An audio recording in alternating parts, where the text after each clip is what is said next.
Welcome to Free Your Mind Reviews. This is Chris Johnson with a review of Underwater. So Underwater deals with a crew on a pretty much an oil drilling rig who must fight to survive after their rig and stations begin to start collapsing while they're so far deep into the water.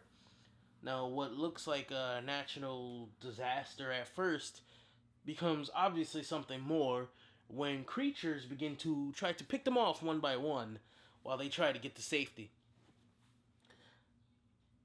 I dig movies like this. Always have.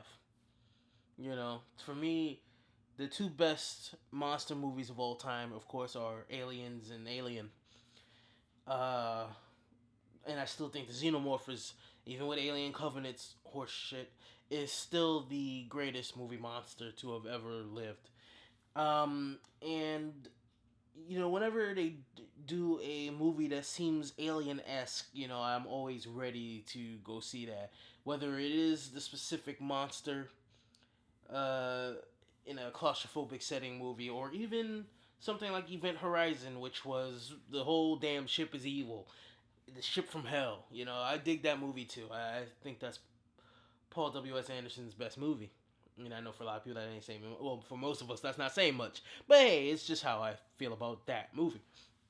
And I liked Life, too, from a couple of years ago. The film with Jake Gyllenhaal and Ryan Reynolds and Rebecca Ferguson. Another one with a alien organism killing these guys off in a tight space ship. And of course, this one, there are a little bit more inspirations from it. I could tell from the trailer. I could see it was like, okay, this is Alien meets The Abyss meets The Descent. Of course, a little bit of 20,000 Leagues Under the Sea. Visually, you can definitely see the Ridley Scott inspiration. But that is not a negative to me, honestly. It wears its inspirations on its sleeve, and I feel like it honors them pretty well. The look is gorgeous. I have to really compliment how the cinematography and the direction of this movie, and it kept such a intense but fast and brisk pace to it that I really enjoyed. Especially considering it's another hour and a half January horror film, so we're already starting the year with two of those. But while as The Grudge was slow and meandering and just get over with, this one is just it's jumped out of the gate with with the plot, with the carnage, with the terror, with the intensity, which I really liked.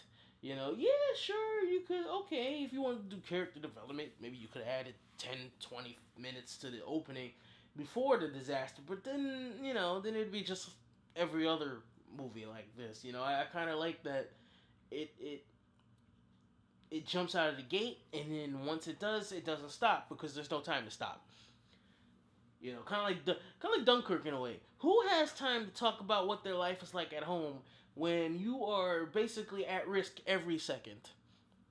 You know, who has time to talk about my mama misses me while the water pressure is going up to your eyeballs? Who has time to talk about their wife for the most part when a monster all of a sudden comes out from the depths of hell and is trying to eat you?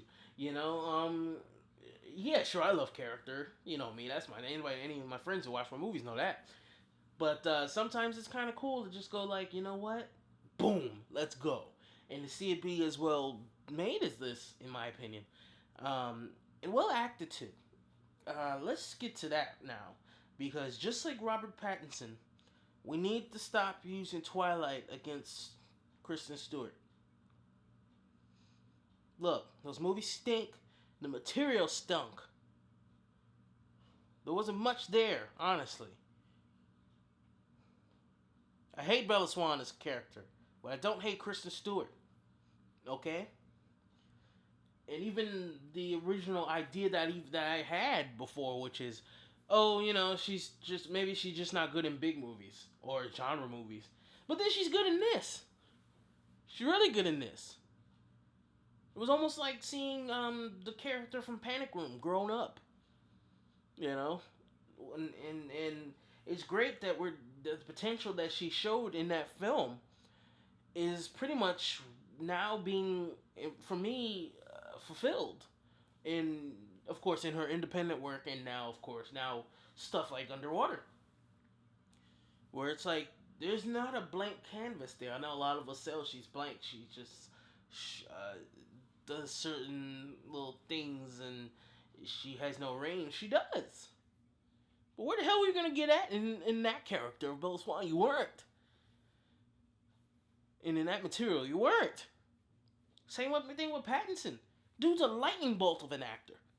That's why I have no problem with him playing Batman, because I've seen him in other films, in Good Time, in The Lighthouse, in High Life, in Cosmopolis, and I know he can play that role. And really, Chris is the same way with the work she's done, and she really steps up as the anchor of this film.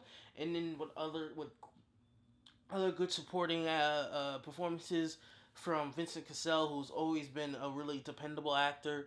With this Jessica Henwick, who was the scene stealer of the Iron Fist Netflix show, and T.J. Miller playing the comic relief, but not annoying at the same time. It's always good to get a comic relief that's competent.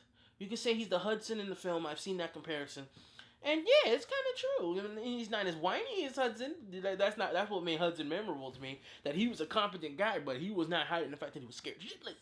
But you know what? In a way, Homeboy does his own version of that because he mentions how scared he is, but he's gonna do what he's got to do, you know. And I think that was he was a welcome addition to me for the movie, and I really feel like they handled.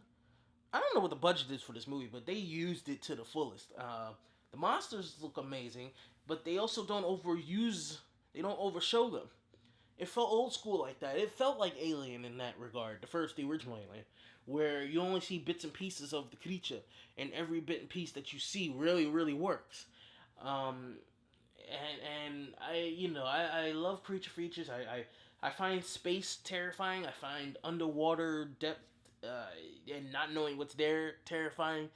You know, whether it's James Cameron doing it with both space and underwater, or Ridley Scott, or at least the old school Ridley Scott. Also, I felt like this was one horror movie where the characters did not have to be stupid to bring in the thrills and the horror and the intensity. You know, it feels like horror movies really have to have people do the dumbest shit in order to bring up tension. Is stupid. Here, the characters really do things that they don't want to do, but it's because they have literally no choice. You have to do this or you're gonna die, and that's the great thing of mixing in monsters with water with a crumbling station. You know, they are forced to have to do things that they don't want to do, that they'd rather be doing something else, but they have no choice. It's not like something stupid where it's like, just don't go in the house, gosh damn it. You know, it's not like something like that, where you're just screaming at the screen. There wasn't really any moments where I was like, don't do this, don't do this. And even though we don't really know much about these characters in the backstory, you get little bits and pieces here and there about Kristen's character and Vincent's character and stuff like that. But you can just tell from being around them for this hour and a half and how they act and how they rapport with each other that these are good people and you want them to survive. And it's good. It's good to be able to. It's always good to be able to root for the survival of your lead characters in your horror flick, because that is not always guaranteed. Because in most horror movies that come out, the main characters are completely and utterly stupid. But not this one. It was very entertaining. It was really intense when it needed to be. The cast does a really good job. I really loved the direction and this cinematography of the movie. And Underwater really worked for me, and I would definitely recommend it. Especially for a January horror movie. January sucks usually, especially with horror. They put all their crap in January, but I feel like this one works. So definitely don't go see A Grudge. I don't know about The Turning. We'll see. But if you want a horror movie in this month and you need one, you need to go see one, make it underwater.